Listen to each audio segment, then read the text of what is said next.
রাধে রাধে বন্ধুরা, আমি যে কোপটা দেখাচ্ছি এই সামনে থেকে একেবারেই সেই সীমাতা অবধি এই যে কোপটা দিয়েছি, এইটে 9টা থেকে এই 2টো বাজতে চললো এই কোপটা দিয়েছি।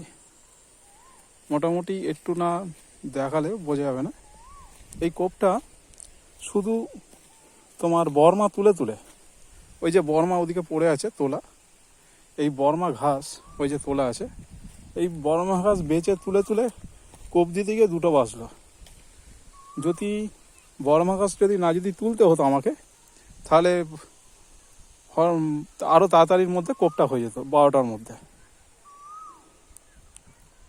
যতটা তোমার কাঁচা কোপ আছে ধাতে ধাতে, এটা শুধু তোমার কোপটা দিতে গিয়ে বর্মা তুলে, এই যে বর্মা পড়ে আছে এখানে, এই বর্মা ঘাস তুলে দিতে গিয়ে এতটা দেরি হয়ে গেল, নাহলে আরও তাড়াতাড়ি হয়ে যেত। বর্মা ঘাস যদি একবার হয়ে যায়, আমি বর্মা ঘাস তুলে দিয়েছি এই গাছের মধ্যে, কিন্তু যে হারে গাছ ফুটেছে বর্মা ঘাস মোটামুটি এ সারখোল বিষ খেয়ে নেবে আর গাছকে চাপা ফেলে দেবে। এ যে কোনো গাছ বসালে বর্মা ঘাস বেচে তুলে দিও, ফের বর্মা ঘাস এত হয়ে গেছে।